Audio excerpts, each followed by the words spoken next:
صبح کہن دست گلشن میں نسیم نر میں موج، بیچ دریا کے بھنور میں ہوں اور جولانی میں ہوں.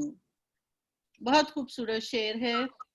شام بز میں دل برا ہے میری دل سوزی کی روح، شام بز میں دل برا ہے میری دل سوزی کی زو، میں دل عاشق کی خوباں کی دل افشانی میں ہوں، میں دل عاشق کی خوباں کی دل افشانی میں ہوں.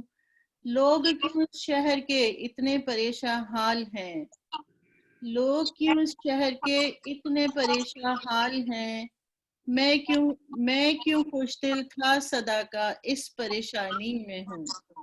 بہت خوب. میں کیوں ایک خوش فہم سادہ لوں طفل پیرانے سال، میں کہ ہوں ایک خوش فہم سادہ لوں طفل پیرے سال، اور پھر ضدی بھی ہوں خوش اپنی نادانی میں ہوں، اور پھر ضدی بھی ہوں خوش اپنی نادانی میں ہوں. کیا خبر میرا سفر اور کتنی دور کا، کیا خبر میرا سفر اور کتنی دور کا، کاغذی ایک ناؤ ہوں اور تیز رو پانی میں ہوں، کاغذی ایک ناؤ ہوں اور تیز رو پانی میں ہوں. حسن کل کا آرزومند، حسن کل کا آرزومند اس تنگ جانی میں ہوں. میرے قد سے جو بہت ہے اونچا، میرے قد سے جو بہت ہے اونچا اس پانی میں ہوں.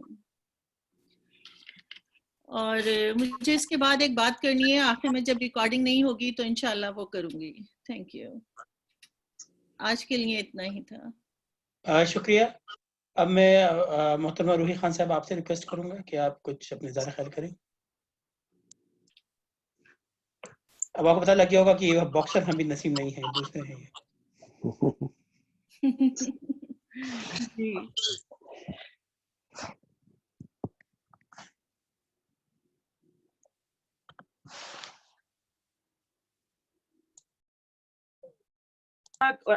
ملے یا کوئی بھی چیز نہ ملے تو میں اس انسائکلوپیڈیا، یہ جو اس کو میں نے نام دیا ہے سیلسیڈیپیڈیا، اس پہ جا سکتی ہوں اور مجھے سب کچھ مل سکتا ہے. تو I invented my own سیلسیڈیپیڈیا. سو سلمان صاحب تیار رہیے گا، جب بھی مجھے کوئی ڈھونڈنا ہو میں آپ کو کال کر سکتی ہوں. سو آپ کا یہ میرے لیے یہ انسائکلوپیڈیا کافی ہوگا.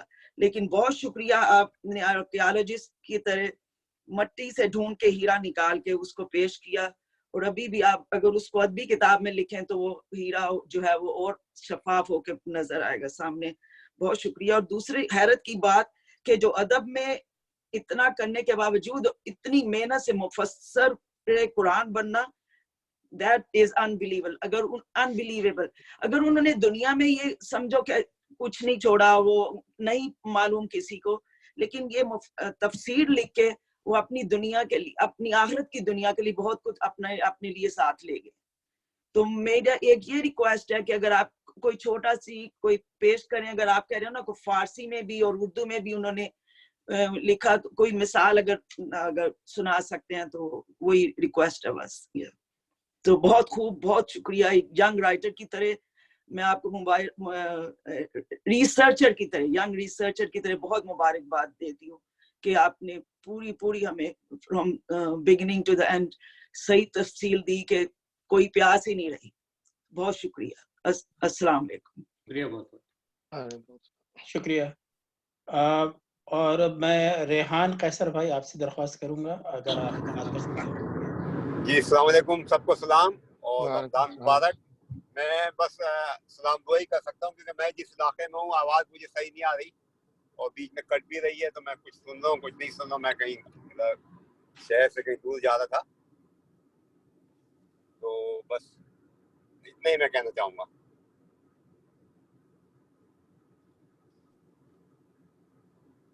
شکریہ ریحان بھائی.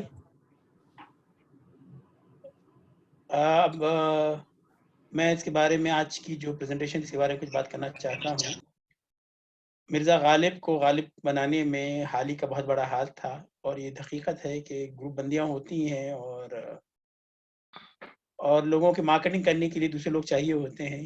اور آج کی مجلس میں ہمارے سلمان صدیقی بھائی نے بہت عمدہ مارکیٹنگ کی ہے، حمید نسیم بھائی کی بہت عمدہ مارکیٹنگ کی ہے، بہت اچھی پریزنٹیشن دی ہے. اور نہ صرف یہ کہ ایک غیر معروف کو معروف کیا، بلکہ ایک تجسس پیدا کر دیا ہے ہمارے لیے. بہت عمدہ انتخابات پڑھے آپ نے، جیسے صالحہ بہن نے کہا کہ آپ نے بڑے اچھے الفاظ استعمال کیے اور بہت اچھا پورا سٹائل تھا. یہ دیکھیے، یہ بھی کتنا دلچسپ بات ہے کہ آپ نے ایک شعر بھی ان کا نہیں پڑھا اور ہمارے سامنے سلائڈ میں سامنے رکھ دیا کہ بھئی یہ اشعار ہے، کیونکہ کوئی بھی ڈھونڈ کے ریختہ پہ دیکھ سکتا ہے یا ان کی حالات زندگی کوئی دیکھ کے انسائکلوپیڈیا سے پڑھ سکتا ہے. لیکن آپ نے جو باقاعدہ تحقیق کی اور آپ نے جس طریقے سے پیش کیا وہ قابل تحسین ہے. بہت بہت شکریہ، میں نے بہت انجوائے کیا.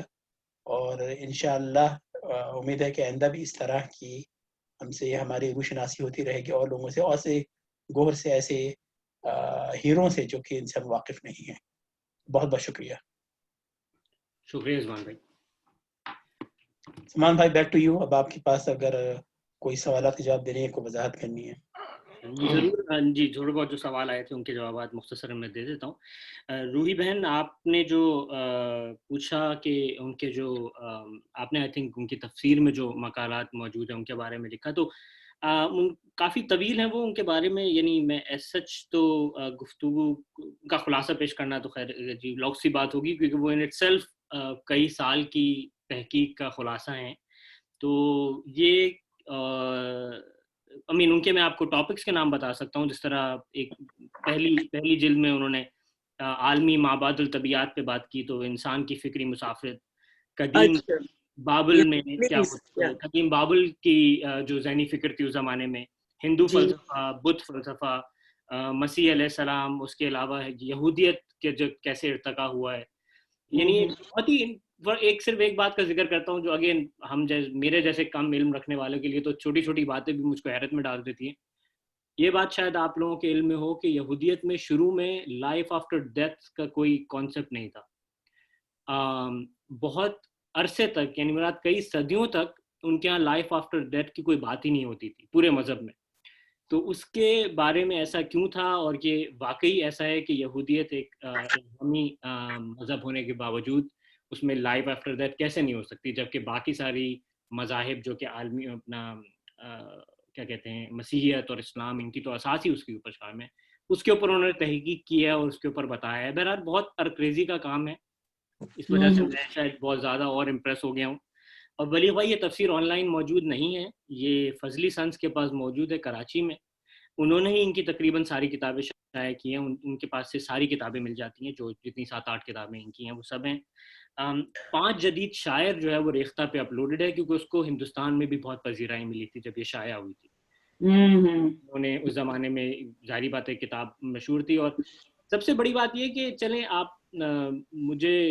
آپ کو شاید لگ رہا ہو کہ میرا ان سے کوئی جذباتی لگاؤ ہو گیا ہے، جو کہ ہو گیا ہے، کیونکہ اچھی نثر پڑھنے کو ہم ادب کے متوالوں کو کم ملتی ہے. آج کل سب لکھ دیتے ہیں کچھ نہ کچھ، سادہ سی زبان. اب میں نے ڈاکٹر اسلم فرحی کا ذکر کیا، انہوں نے بہت خاکے لکھے ہیں، لیکن زبان میں وہ مزہ نہیں ہے جو کہ مختار مسعود کی زبان میں ہے، یا کیا کہتے ہیں یوسفی صاحب کی زبان میں. تو حمید نسیم کی نثر میں آپ کو ایک تھوڑا سا زیادہ علمی ہوگی، لیکن آپ کو ایک مزہ ملے گا کہ بھائی ذرا اچھی نثر پڑھنے کو ملے گی. تو آپ کچھ نہیں تو صرف نثر سے ہی حز اٹھا کے آپ اس کو پڑھتے چلے جائیں گے. باقی بہت سارے لوگوں نے سجیسٹ کیا کہ میں اس کو لکھ کے محفوظ کر لوں. بالکل ضرور کوشش کروں گا. نالائق آدمی ہوں، وعدہ نہیں کرتا، کوشش کا وعدہ ہے لیکن انشاءاللہ. جی. اور باقی یہ بالکل صحیح کہا ڈاکٹر صاحب آپ نے، کچھ لوگوں کی قسمت میں نہیں ہوتا کہ وہ مقبول ہوں، اور بہت سارے لوگ ایسے بھی ہوتے ہیں جو مقبول اس وجہ سے بھی نہیں ہوتے کیونکہ بہت زیادہ علمی ہوتے ہیں. تو وہ بات بھی بالکل ٹھیک ہے. لیکن جو لوگ کم سے کم رجحان رکھتے ہیں اور جو سمجھتے ہیں، وہ لوگ اگر ان کے کام سے، اور جو کام وہ لکھ کے چھوڑ گئے، یعنی بہت سارے گفتار کے غازی ایسے تھے جنہوں نے کچھ لکھا نہیں. اب زید بخاری کی ہم اتنی تعریف سنتے ہیں کہ یار وہ گفتار کے ایسے بادشاہ تھے اور علم اتنا تھا، لیکن ان کی کتابیں کیا ہیں؟ ان کی آپ صرف ایک سرگزشت ہے ان کی کتاب، اس میں صرف مزے کے لیے قصے ہیں اور کچھ بھی نہیں ہے. تو اس وجہ سے ایسے لوگ جنہوں نے اپنی ذات کا سفر بھی کیا اور آخر کی اپنی زندگی کے 8-10 سالوں میں وہ دنیا کو یہ سب دے گئے، لکھ کے دے گئے، محفوظ کر گئے. تو اس وجہ سے جو جن کی رسائی ہو، جب موقع ملے تو ان کو فائدہ اٹھانا چاہیے. اور اس محنت سے فائدہ اٹھانا چاہیے جو کوئی اور کر گیا اور ہمارے لیے اتنا آسان کر گیا. بس میں اس کے بعد ختم کرتا ہوں میرے خیال سے. کیا کہتے ہیں, اور رضوان صاحب اب normal I think open discussion کر لیتے ہیں. آئی تھنک اعجاز صاحب